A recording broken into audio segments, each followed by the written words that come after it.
Muy buenas noches para todos y bienvenidos a tu casa de restauración familiar, tu casa en Carolina, la iglesia más bella. Happy Thanksgiving Day to everyone. Feliz día de acción de gracias para todos. Algunos están en Econo, que está lleno a capacidad y no se puede caminar.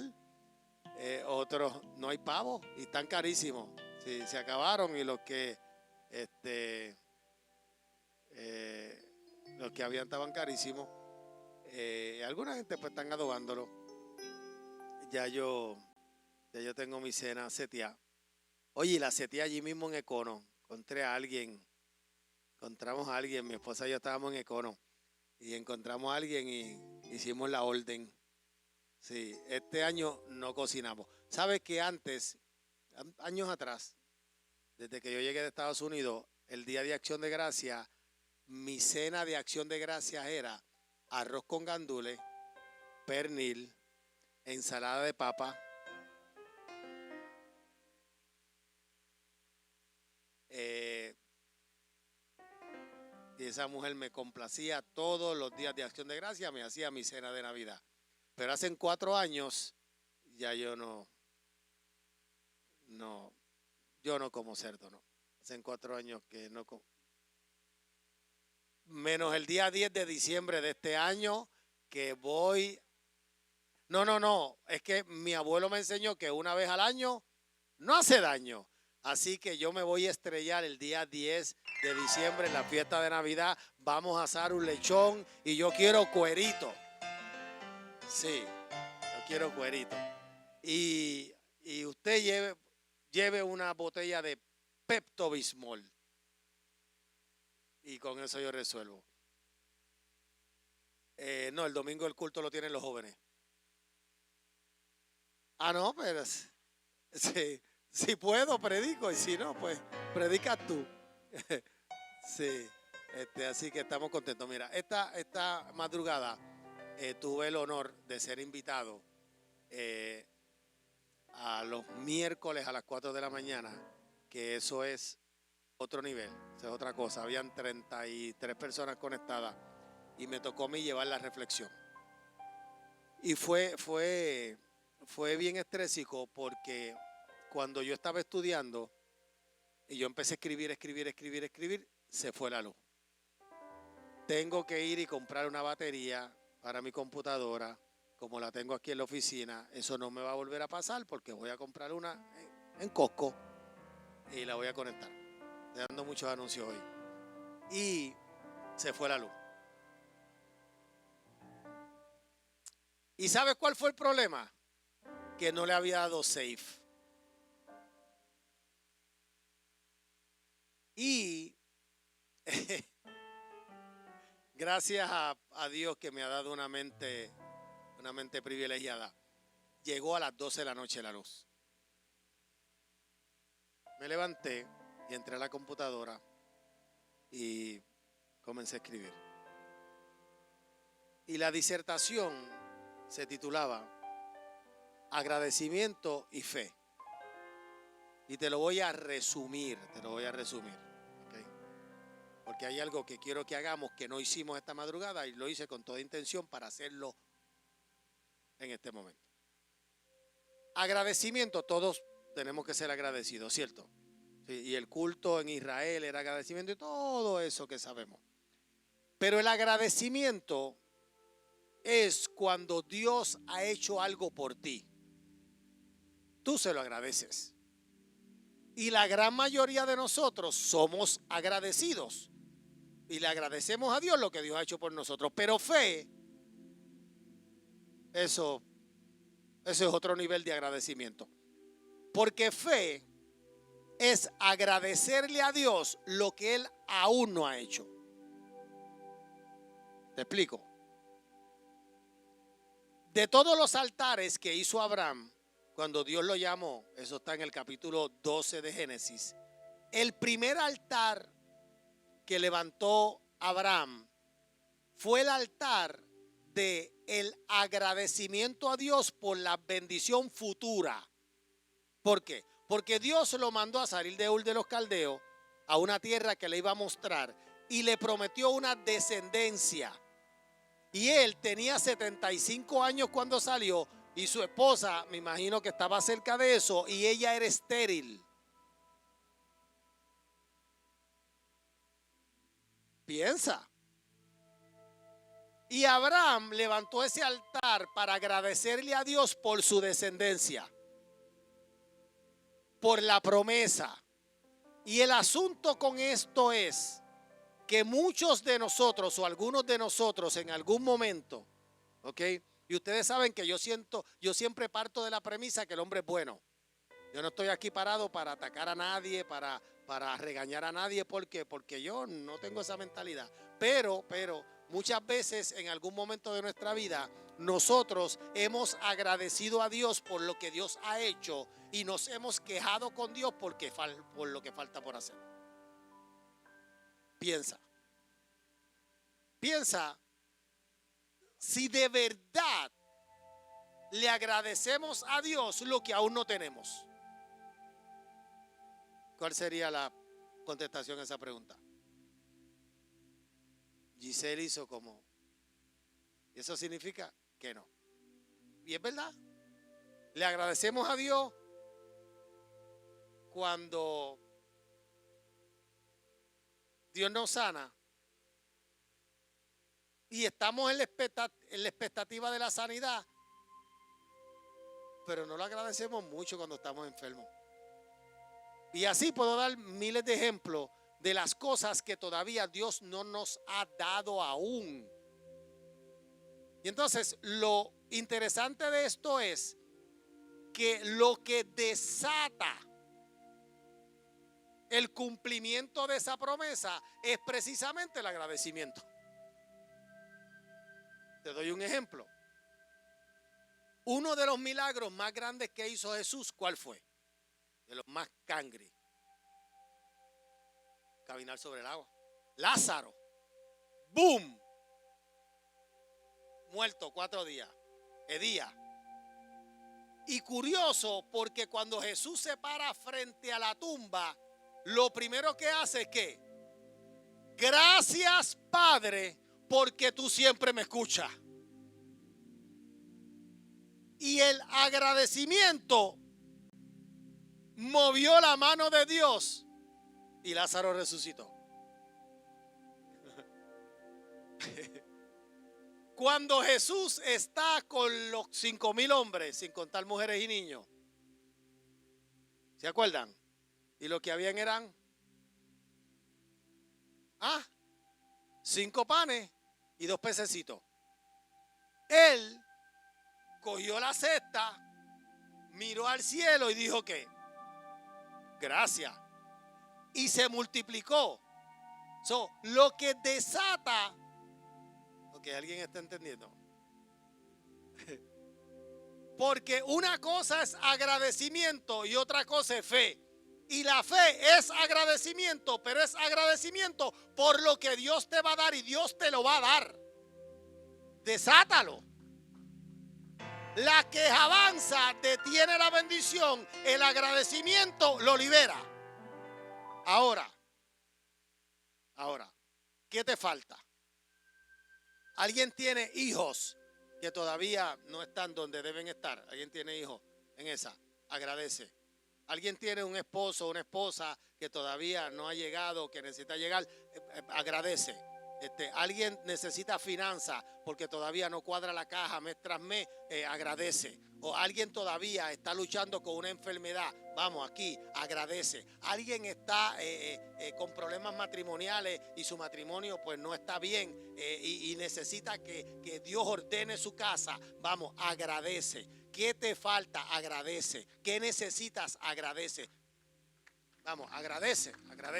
Dale gracias a Dios. No por lo que Él ya te dio. Sí, Señor, gracias. Ok. ¿Cuándo tú das gracias por los alimentos? Antes de comértelo. Ok. Y si yo te doy un cheque de $10,000, ¿qué tú me dices? pero es que tú no tienes chavo, lo que tienes es un papel. Pero ¿por qué tú me das gracias? Porque tú confías en que cuando tú vayas al banco, el banco te va a dar el dinero. Eso es fe.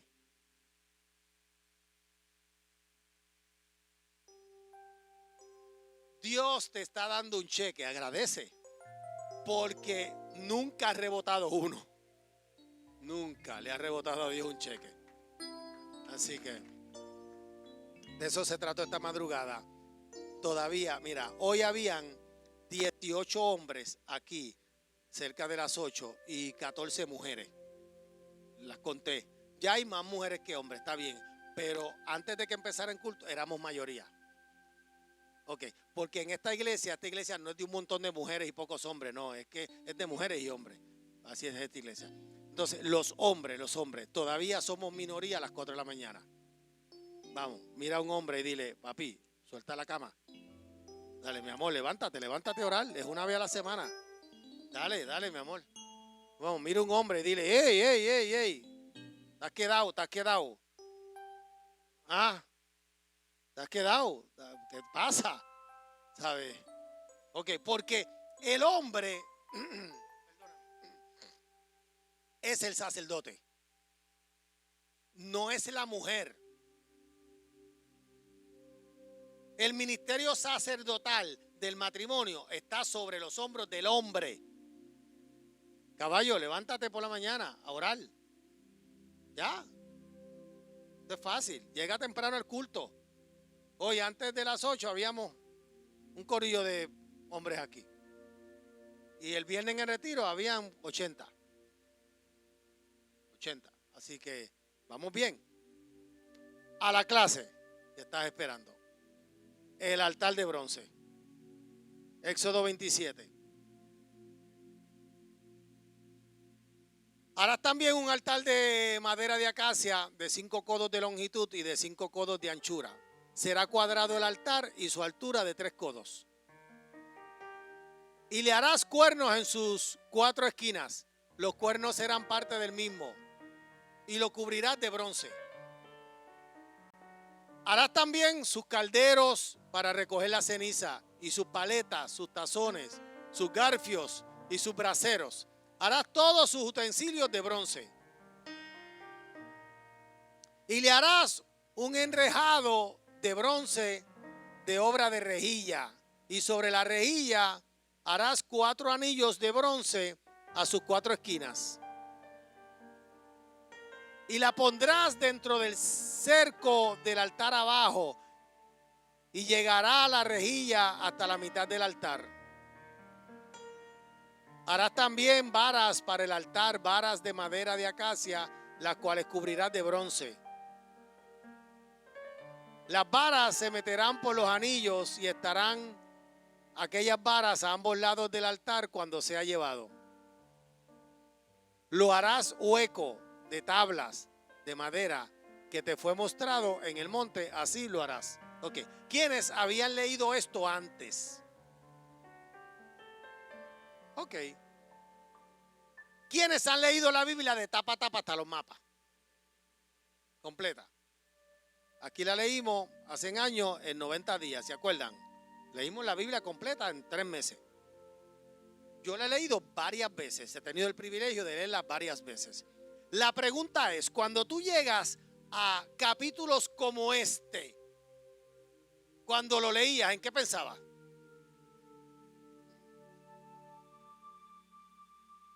¿Qué sentido te hacía? Tanta descripción. Era como awkward, ¿verdad? Leer todo esto era, ya lo cuadrado, ya lo de madera, ya lo de bronce, ya lo esto, ya aquello, y la rejilla, y la brazadera. Tú decías, pero, ¿sabes? Sí, pero ¿qué relevancia tiene tanto detalle? ¿Alguien pensó en eso? Porque yo pensaba en eso. ¿Para qué tanto detalle? Jamás imaginé que cuando yo estudiara el tabernáculo, yo me iba a dar cuenta de por qué tanto detalle. Es el primer objeto, ¿ok? El altar de bronce. Es el primer objeto que se encontraba al entrar al atrio.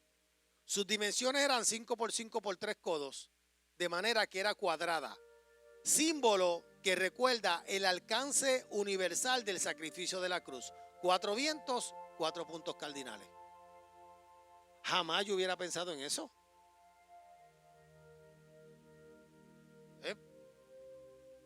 5 por 5 por 3, a mí no me decía nada. Hasta que uno va estudiando y entonces todo empieza a hacer sentido. El altar es una figura de Cristo, madera de acacia o de sitín, pero de Cristo como objeto de juicio, del juicio de Dios sobre el pecado, bronce.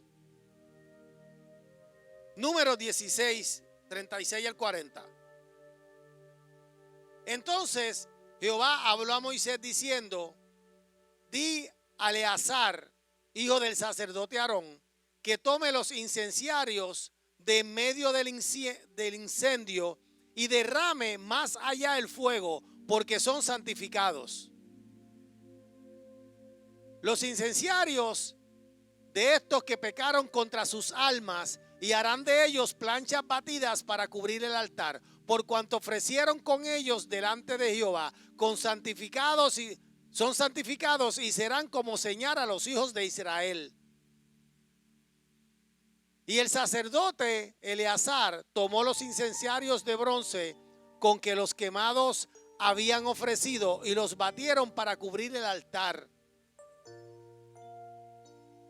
en recuerdo para los hijos de Israel de que ningún extraño que no sea de la descendencia de Aarón se acerque para ofrecer incienso delante de Jehová, para que no sea como Coré,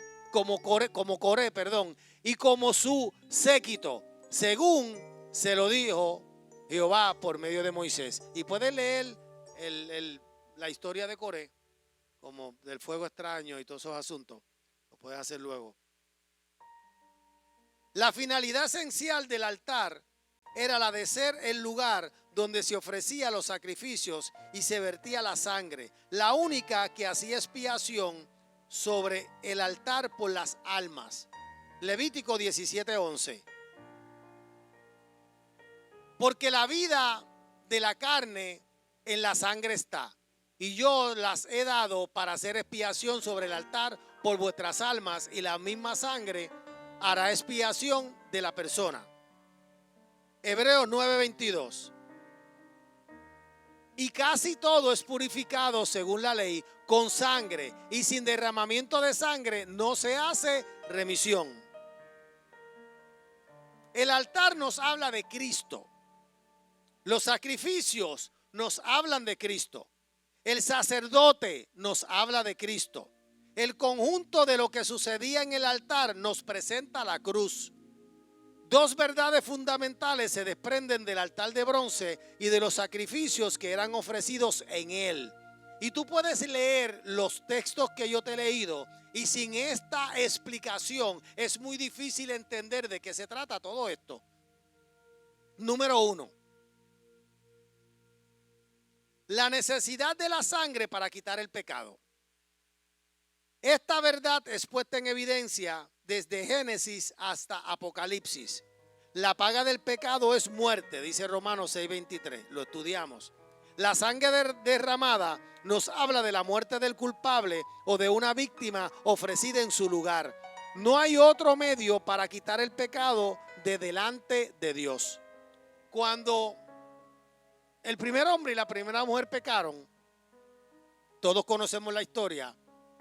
Ellos se escondieron porque tuvieron miedo y se vistieron con delantales de hojas. Pero Dios los vistió ¿con qué? Con túnicas de piel. Ahora, mi pregunta es: ¿de dónde Dios la sacó?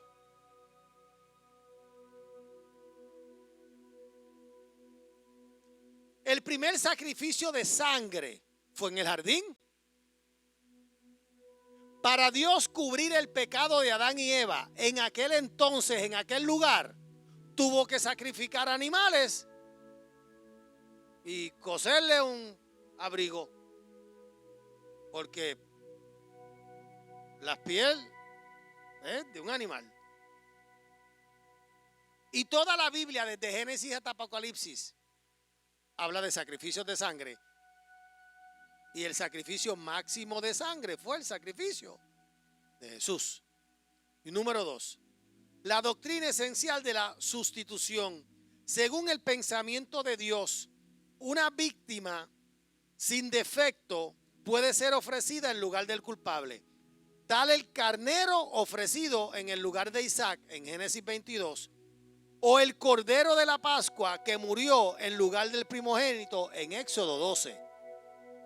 Cristo padeció una sola vez por los pecados, el justo por los injustos. Primera de Pedro 3:18. Al que no conoció pecado, por nosotros lo hizo pecado. Segunda de Corintios 5:21. Ok, ¿cómo funcionaba? Funcionaba, bueno, te lo explico ahorita. La rejilla de bronce del altar, la que soportaba el fuego del juicio, nos recuerda también a Cristo, quien pasó a través del fuego del juicio de Dios. Al ser así, sondeado en todo su ser, no manifestó más que sus propias perfecciones. Los sacrificios eran ofrecidos sobre el altar: holocausto, ofrendas vegetales, sacrificios de peces, sacrificios por el pecado o por la culpa. Y eso lo vas a encontrar en Levítico, en los capítulos del 1 al 7. Ahora, vamos a detenernos un momento en el sacrificio por el pecado. Levítico capítulo 4, versos del 27 al 35. Si alguna persona del pueblo pecare por yerro, haciendo algo contra alguno de los mandamientos de Jehová, en cosas que no sean de hacer, y delinquiere, luego que conociere su pecado que cometió, traerá por su ofrenda una cabra sin defecto, por su pecado que cometió. Pondrá su mano sobre la cabeza de la ofrenda de la expiación y la degollará en el lugar del holocausto. Luego, con su dedo, el sacerdote tomará de la sangre y la pondrá sobre los cuernos del altar del holocausto y derramará el resto de la sangre al pie del altar. Y le quitará toda su grosura de la manera que fue quitada la grosura del sacrificio de paz. Y el sacerdote la hará arder sobre el altar en olor grato a Jehová. Así hará el sacerdote expiación por él y será perdonado. Y si por su ofrenda por el pecado trajere cordero, hembra sin defecto traerá. Y pondrá su mano sobre la cabeza de la ofrenda de expiación y la degollará por expiación en el lugar donde se degüella el holocausto. Después, con su dedo, el sacerdote tomará de la sangre de la expiación y la pondrá sobre el cuerno del altar del holocausto. Derramará el resto de la sangre al pie del altar. Y el verso 35. Le quitará toda su grosura, como fue quitada la grosura del sacrificio de paz, y el sacerdote la hará arder en el altar sobre la ofrenda encendida a Jehová, y le hará el sacerdote expiación de su pecado que habrá cometido y será perdonado. Así era que funcionaba. Y es importante nosotros conocer esta información para poder entender el sacrificio de Cristo. ¿Cómo funcionaba? Lo dramatizamos. Llega el hombre con su ofrenda sin mancha, perfecta, la trae al sacerdote y tenía que poner su mano sobre la frente del animal. Y dos cosas pasaban, y es lo que nosotros debemos entender, porque si no entendemos esto, cada vez que le fallemos a Dios, la culpabilidad acaba con nosotros. Y la persona pone la mano sobre la frente del animal y suceden dos cosas. Número 1, todo el pecado de aquel hombre ahora va sobre el animal y él es ¿qué? Libre de su pecado. Pero pasa una segunda cosa que es lo que se nos hace difícil entender. El animal es ¿qué? Perfecto. Toda la perfección del animal ahora viene sobre el hombre. Y el hombre no solamente deja de ser pecador, sino que se convierte en un hombre perfecto. Y luego lo degollan. Cuando vienes a Cristo y aceptas su sacrificio en la cruz, pasan esas dos cosas. Tus pecados fueron sobre Él, por eso Él murió. Pero su obediencia, su santidad, ahora te pertenece.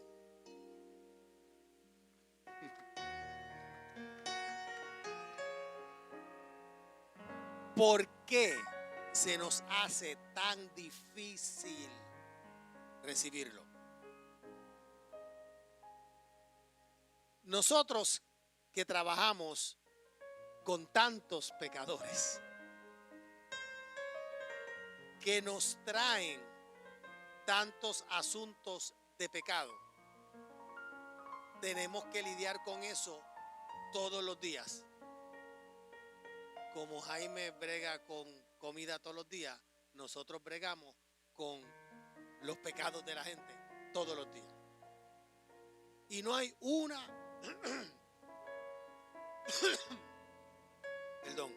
no hay una sola persona con la que nosotros tengamos que intervenir que se le haga fácil recibir el perdón de Dios.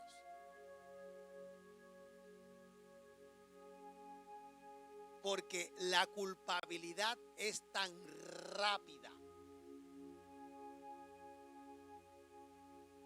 para la mente del ser humano que la gracia siempre llega después. Y antes de que la gracia llegue, llegó la culpa. Si no, pregúntenle a Adán y Eva. Antes de que Dios se paseara en la tarde para hablar con ellos, ya ellos se habían escondido. Y es que somos demasiado rápidos para culparnos y para condenarnos, aún siendo cristianos. Y lo peor del caso es que es la gracia lo único que te empodera para no pecar. Porque la acusación y la condenación es lo que te mantienen preso del pecado. La mente de pecado es lo que te mantiene atado al pecado. Hasta que no tengamos libertad de nuestra mente, de la naturaleza pecaminosa que tenemos, que se regenera cuando llega Cristo, pero no lo entendemos o no lo aceptamos. Pero cuando tú logras entenderlo y aceptarlo, el pecado ya no tiene poder sobre ti. Y eres libre. Así vivía Jesús.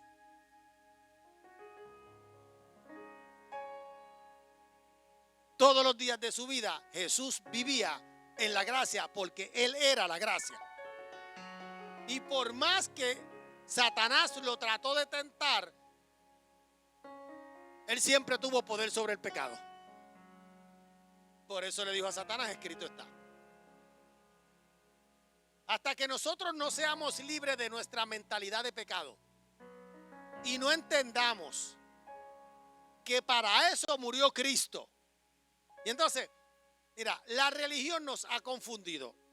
Ahorita seguimos con esto. La religión, porque la clase es para esto, ¿no? Es para que seamos libres. La religión nos ha confundido.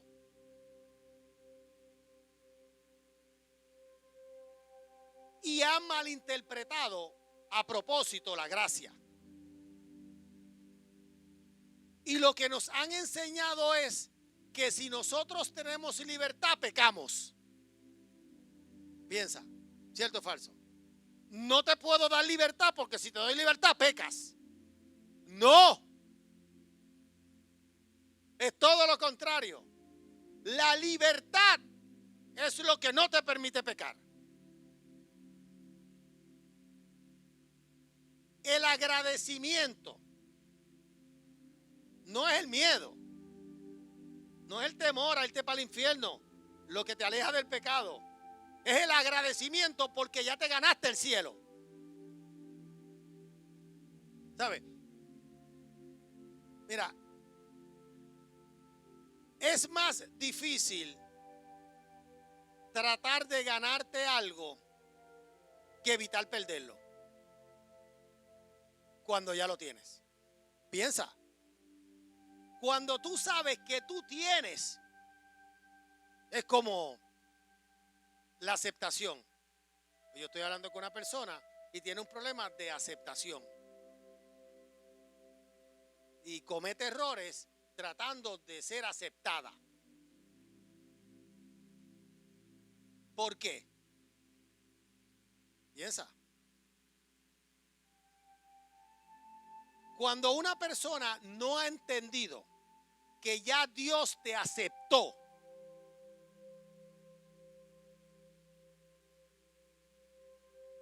¿estamos bien? Okay. ¿Estamos bien? Ok. Ya tú eres aceptado por el amado. Lo dice la Biblia. Ya Dios te aceptó. Ay, tú no te tienes que levantar por la mañana buscando cómo agradar a Dios, porque ya tú le agradas. Entonces nos afanamos y nos afanamos y nos afanamos para buscar algo que ya tenemos. Ok, te explico. Sí, te explico. Me preguntas ahora. Ok. ¿Qué Satanás le dijo a Eva? ¿Qué Satanás le dijo a Eva? Si tú comes de ese árbol, lo que va a pasar es que vas a ser como Dios. ¿Cierto? Le dijo eso a Eva. Pero es que Eva ya era como Dios. Eva le pudo haber dicho: ¿qué te pasa, serpiente? Que ya yo soy como Dios. Yo no tengo que comer eso para ser como Dios, porque ya yo soy como Dios. Pues es el mismo concepto. ¿Sabes? Tú no tienes que desvivirte, tú tienes que agradar a Dios, por supuesto. Sí, y obedecer a Dios es agradar a Dios y vivir una vida recta. Pero eso tú no tienes que esforzarte por hacerlo, porque ya tú lo tienes. Ok. Jesucristo el justo. Rosa la justa. Jesucristo el amado de Dios. Xavi el amado de Dios. Jesucristo el santo de Israel. Chino el santo de Israel. Tú sabes, ¿cómo tú puedes tener un papá rico y vivir pasando hambre? ¿Cómo tú puedes vivir en miseria si tu papá es dueño de una compañía de comida? Tú no vas a comer. ¿Sabes? ¿Cómo es posible que nosotros los cristianos vivamos mendigando lo que ya Él nos regaló? ¿Sabe? Entonces estamos tratando de vender un cristianismo que no es apetecible para la gente. ¿Sabe? El evangelio es buenas noticias, buenas nuevas de salvación. El reino de Dios se ha acercado. ¿Sabe? ¿Por qué cuando hablamos con alguien es como algo que le estamos tratando de vender a la gente? Mira, esto se vende solo. ¿Sabe? Imagínate que tú llegues a una compañía y el jefe te diga, ok, esa es tu oficina, con vista al mar, con todo, ¿sabes? Y tú siéntate ahí y todo lo que tú necesites, tú se lo dices a esa señora que es la secretaria y ella te lo trae. Todo es tuyo. Y estas son las cuentas de banco, toma, gasta todos los chavos que tú quieras. ¿Sabes? ¿Cómo tú teniéndolo todo todavía no puedes entender que la paz es tuya? Te pertenece por ley. ¿Por qué? Porque la Biblia dice que somos herederos. ¿Y los herederos qué? Heredan. Entonces, no estoy hablando de dinero ni de cosas materiales. ¿Sabes? La salud es tuya, mi amor. Te pertenece por herencia. El castigo de nuestra paz fue sobre él y por su llaga fuimos nosotros curados. Ya.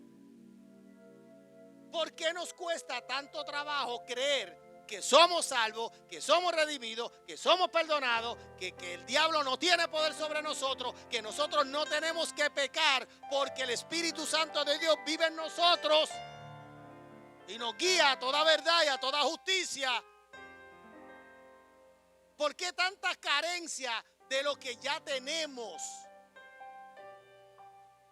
¿Por qué no logramos entender que ya todo es nuestro? Que estamos sentados en lugares que celestiales con Cristo Jesús.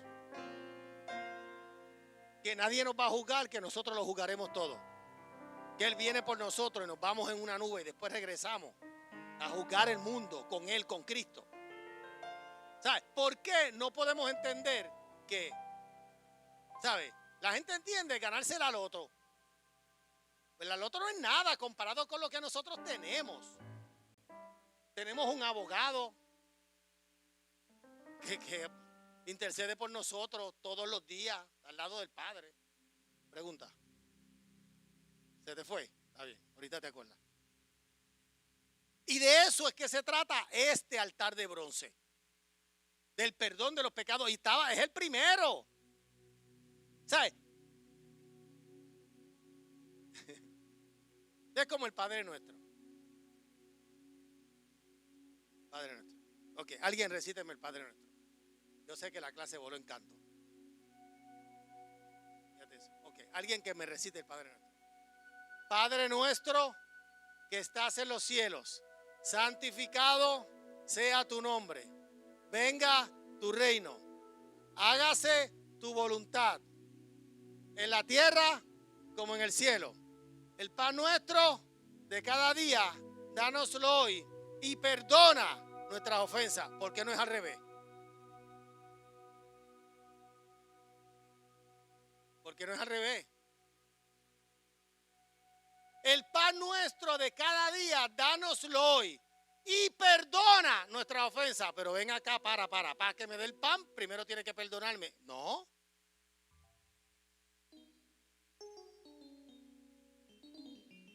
Los discípulos le dijeron a Jesús, enséñanos a orar. Y Él le dio la oración perfecta. Pero la oración perfecta dice, el pan nuestro de cada día, dánoslo hoy. Y después,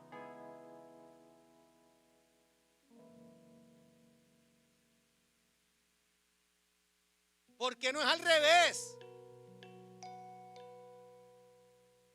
El pan nuestro de cada día, dánoslo hoy. Y perdona nuestros pecados, así como nosotros. Pero perdona nuestros pecados viene después de dame el pan.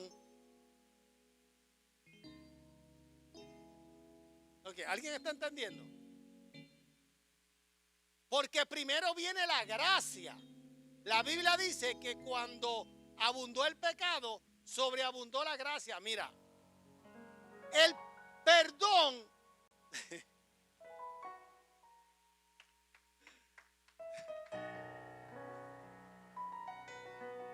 entonces lo hemos entendido mal.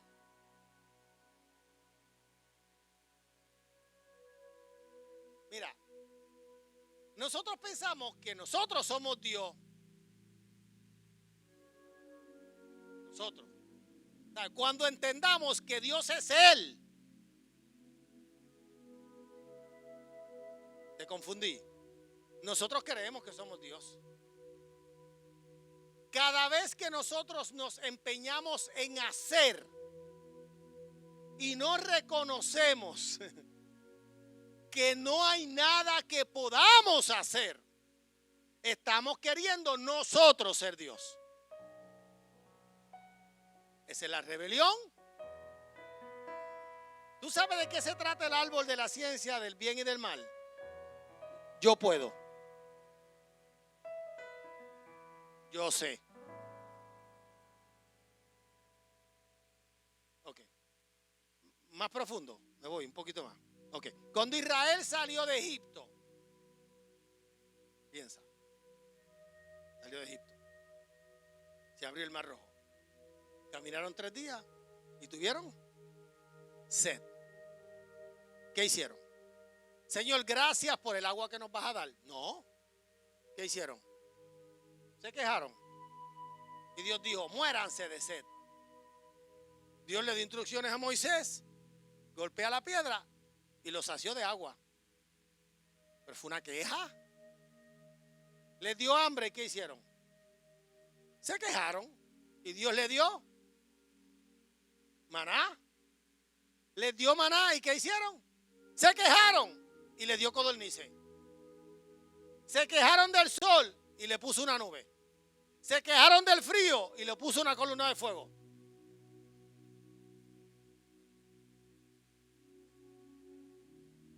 Piensa. Te quejas y te dan gracias. Eso es gracias. Tú te quejas y Él te da. Tú te enfermas y Él te sana. Pura gracia. ¿Sabes? Si tus hijos se quejan, tú no le das nada. No, papi, yo no quiero esas tenis, yo quiero otra. Pues no te ponga ninguna. ¿Cierto o falso? Eso es ley. Pero Dios no es así. Tú te quejas y Dios te da. ¿Por qué Dios es así? Yo no sé, yo no lo entiendo. Nunca lo he entendido.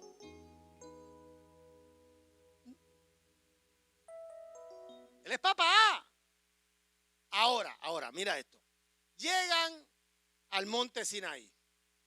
Moisés sube.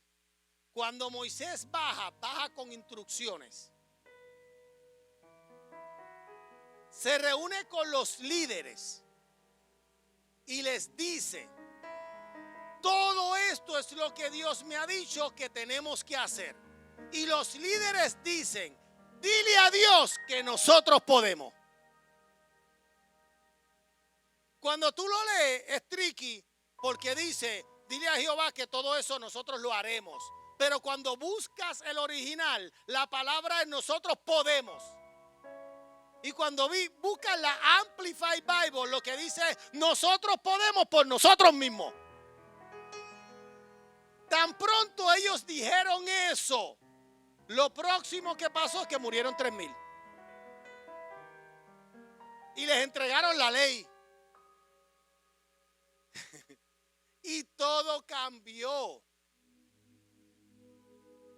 Y el problema con nosotros es que sin saberlo pensamos que los dioses somos nosotros.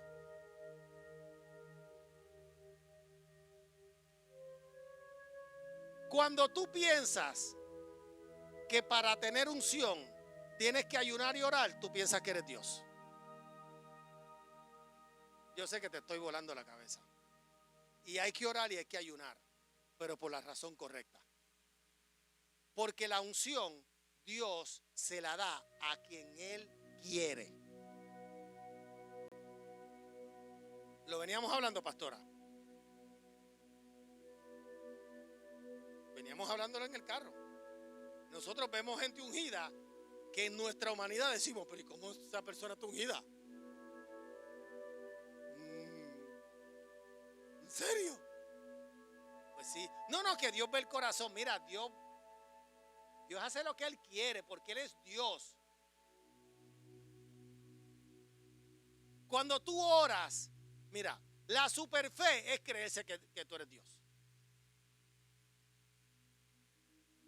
Creer que tu fe es lo que obliga a Dios a hacer. Lo que obliga a Dios a hacer son sus promesas. Es el pacto. Es su palabra. Dios está obligado con su propia palabra. Y Dios no va a fallar. Entonces, cuando cambiemos nuestra mentalidad, que hemos sido perdonados, ¿nos equivocamos? Sí. Pero cuando tú vives desde un punto de vista de el redimido, Satanás no te controla.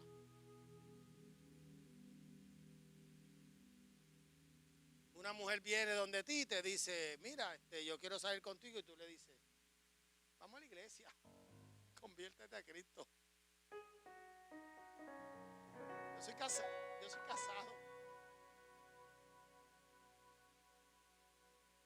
¿Por qué? Porque mi esposa es de Carolina y tiene una yen debajo de la lengua.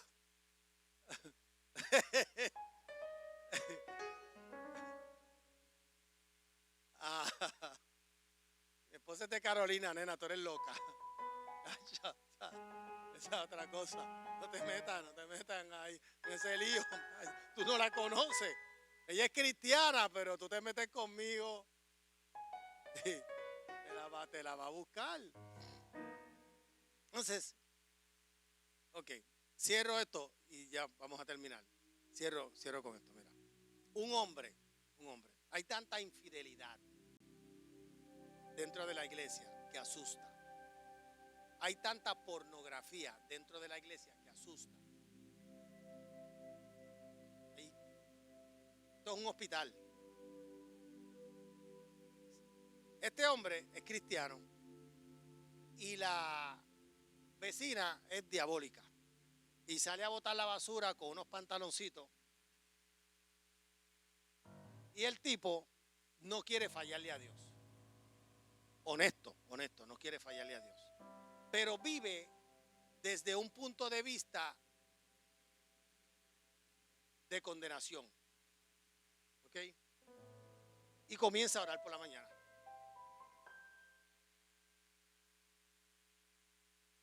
Señor, yo no voy a mirar a esa mujer. Estoy aquí delante de tu presencia y yo no la voy a mirar, y yo no la voy a mirar. Y yo estoy ungido y no la voy a mirar y no lo voy a hacer. Y yo no voy a hacerlo. Tan pronto sale para afuera, ¿qué hace? La mira.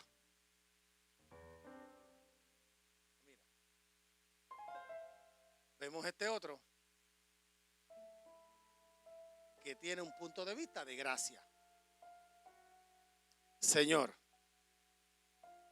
cuando yo salga por esa puerta, yo voy a mirar a esa mujer. Porque yo vivo en esta carne y esta carne va a querer mirarla. Pero tu gracia, yo soy redimido, yo soy perdonado, tú vives dentro de mí y tú tienes poder para darme la victoria. Y a través de ti yo puedo vencer.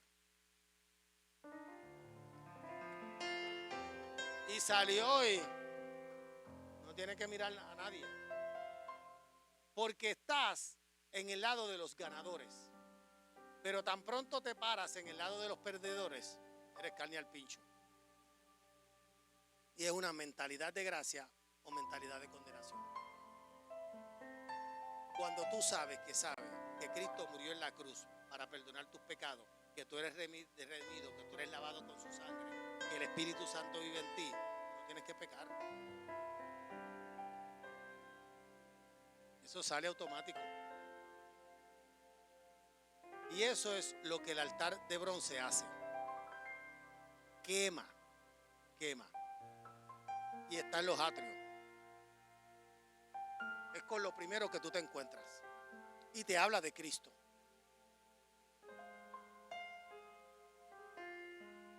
Esto es un ejemplo de un israelita que, habiendo desobedecido uno de los mandamientos de Jehová, se hiciera culpable y que luego consciente de su pecado.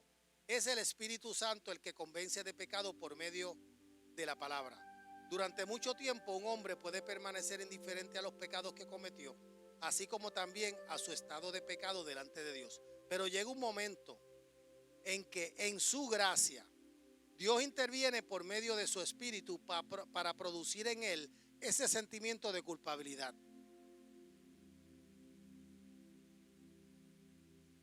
Lo repito, es el Espíritu Santo el que produce en él el sentimiento de culpa. Y el mismo Espíritu Santo produce en él el arrepentimiento.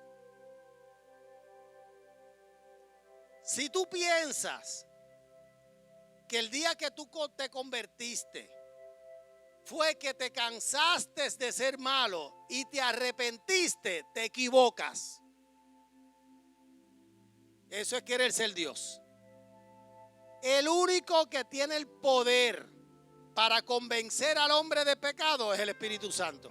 Y lo dice la Biblia. Envía un consolador. El que convence al mundo de pecado. El único que convence al mundo de pecado es Él. El día que tú te arrepentiste por una sola razón. Porque el Espíritu Santo te convenció.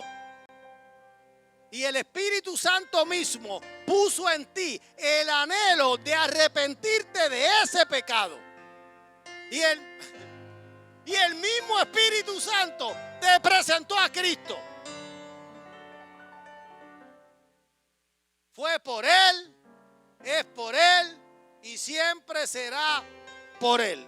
Ponte sobre tus pies.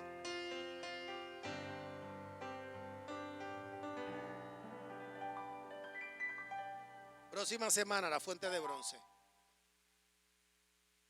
En el altar de bronce, ahí se quema el pecado. Ahí tú traes la ofrenda y el sacerdote se encarga y hace el ritual y allí quedó tu pecado. El problema es que cuando Dios te perdona, tú recoges tu pecado del altar de bronce y te lo llevas para tu casa.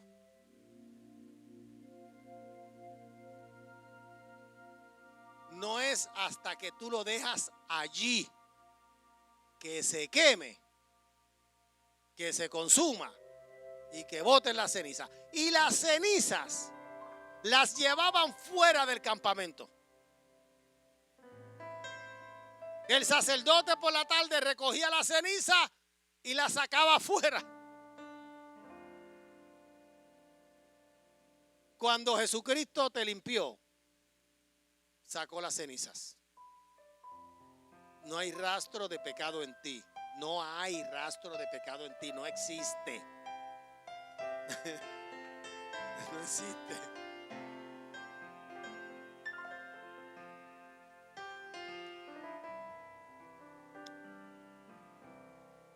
Hoy yo tuve una situación muy temprano. Una persona cometió una falta.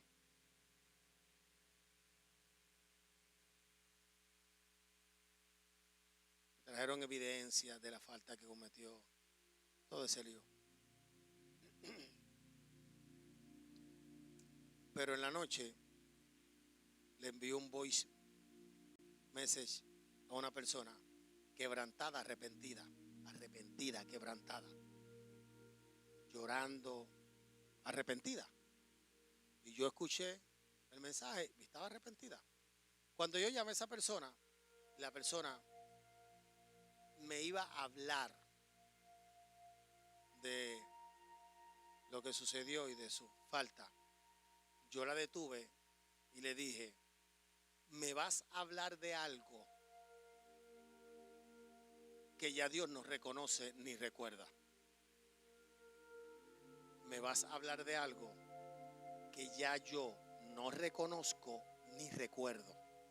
Porque tan pronto yo escuché tu quebranto y tu arrepentimiento, lo que sucedió, yo lo borré. ¿Por qué mejor no hablamos de qué te llevó a tomar esa mala decisión para que no vuelva a pasar? Y eso es solamente en el plano humano, porque en el plano espiritual ya todo está resuelto y no hay nada que yo pueda hacer.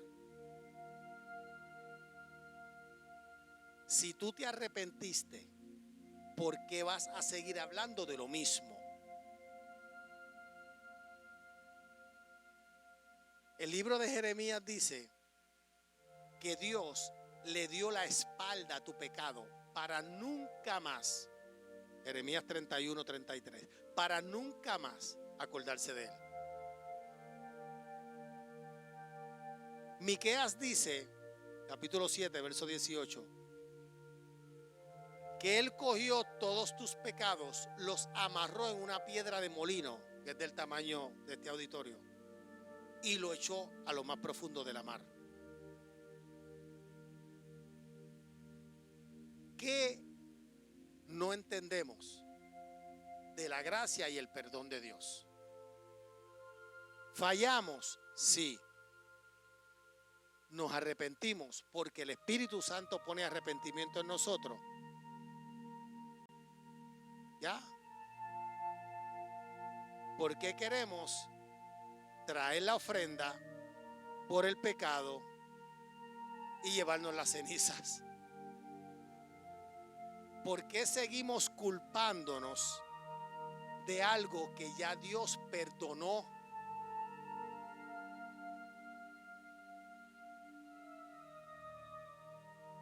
¿Por qué vivimos años en condenación cuando está tan disponible y a la mano la gracia? ¿Por qué nos empeñamos en lacerarnos, en autoflagelarnos? Eso es la culpabilidad.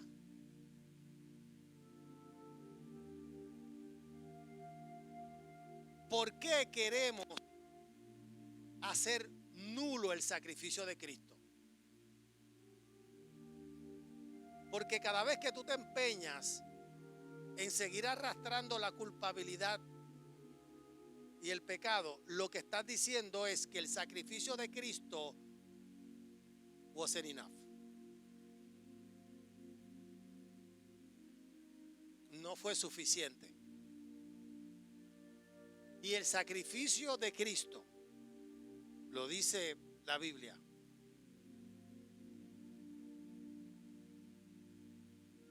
por el pecado de uno se condenaron muchos, pero por el sacrificio de uno se salvaron todos. La sangre de Cristo limpia los pecados de ayer, los pecados de hoy y los pecados futuros. Los borra. Si tú coges una piedra y la tiras en el patio y esperas un año, ¿cómo está la piedra?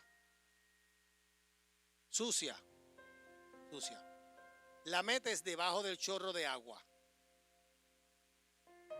¿Y qué pasa? La limpias y la tiras al patio de nuevo. Vuelve sin sucia. La sangre de Cristo no funciona así. La sangre de Cristo funciona como un chorro de agua encima de la piedra 24/7. Nunca va a permitir que se ensucie. Si tú estás en la presencia de Dios, desde que tú te levantas hasta que tú te acuestas todos los días, es como si tú estuvieras debajo del chorro de sangre que te limpia, que te limpia, que te limpia, que te limpia, que te limpia, que te limpia, que te mantiene limpio. Satanás hoy está derrotado. Satanás no quiere que estas cosas las hablemos. Él quiere impedirnos que escuchemos y aprendamos estas cosas porque son liberadoras. Antes de terminar, aprovecha esta unción de salvación y repite esta oración con nosotros. Jesús, perdona mis pecados. Lávame con tu sangre. Escribe mi nombre en el libro de la vida. Hoy yo te acepto y te reconozco como mi único y exclusivo Salvador. Espíritu Santo, ven a vivir en mí. En el nombre de Jesús. Si hiciste esa oración, todos tus pecados han sido perdonados. Bienvenido a la familia de Dios.